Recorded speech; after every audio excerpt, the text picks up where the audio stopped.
just showing the defects that we found at the house today. There's tons of other pictures that will be in your report, but this is just a summary of the defects. So we're starting here in the attic.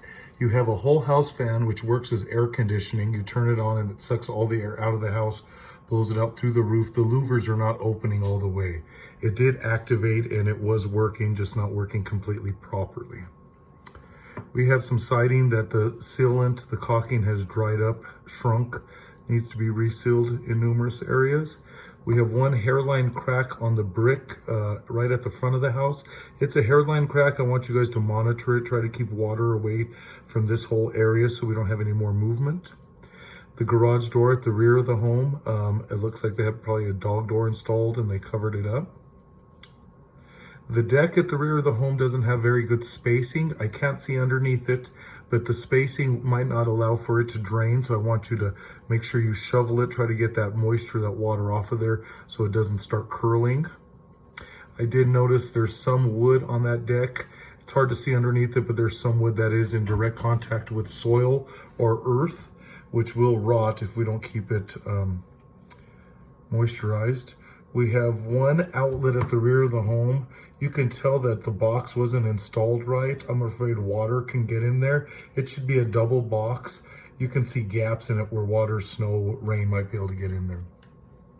We have trees that overhang the roof. We want to keep those gutters clean. The hose bib at the rear of the home, when you turn it on, the stem that comes out is leaking. It's a constant leak. We don't want water sitting around that foundation, freezing, expanding. So we definitely want to get that fixed. It's pretty common and it's pretty easy to fix.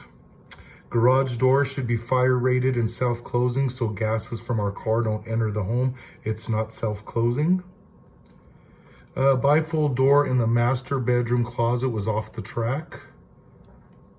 The interior door, one of the doors does not latch. It doesn't close properly. Screen on the upstairs bedroom, master bedroom window is torn. We had one window in the basement bedroom, that bedroom there, that you lift it up and it just drops. It's a double hung window. Those springs are out. We have one window that's missing a screen.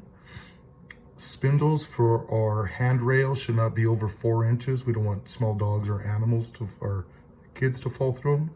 Handrails should have a return. We don't want women's purses, blouses to get caught on them and cause a trip hazard.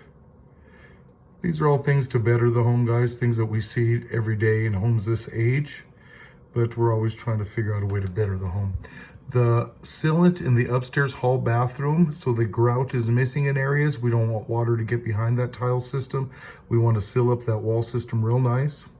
Here in the kitchen, they had a cat door that was installed into the garage.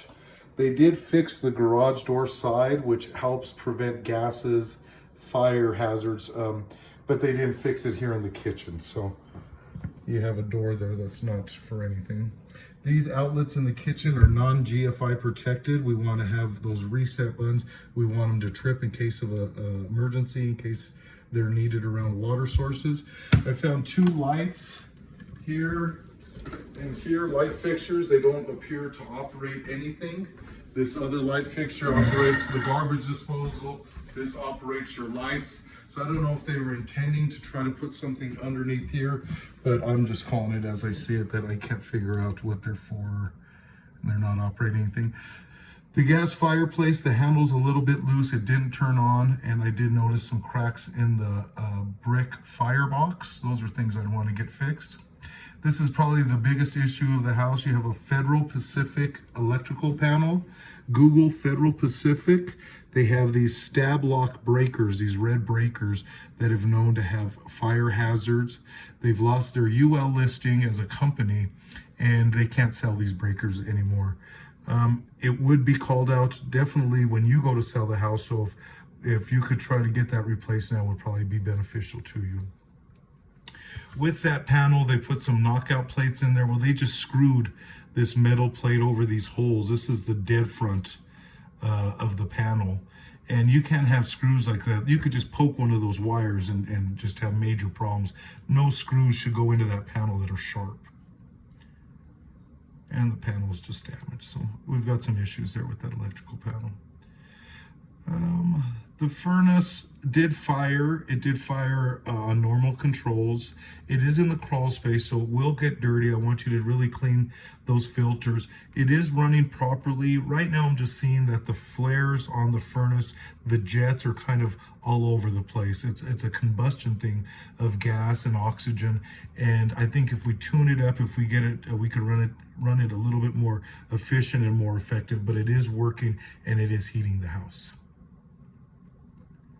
Crawl space doesn't have a vapor barrier, and it's showing that we're getting a little water around that foundation. I didn't find any cracks, anything to be worrisome as far as the foundation wall, but it is showing that water is seeping into that wall. So we really want to keep those gutters clean. Anything that we can do, the runoff off the roof, we want that water to run away from the house and not get around this foundation wall. That is it, guys. Michelle has my contact info. Go ahead and give me a call once you receive your report. You'll have it by tomorrow, and I'm here to answer any questions for you. Congratulations.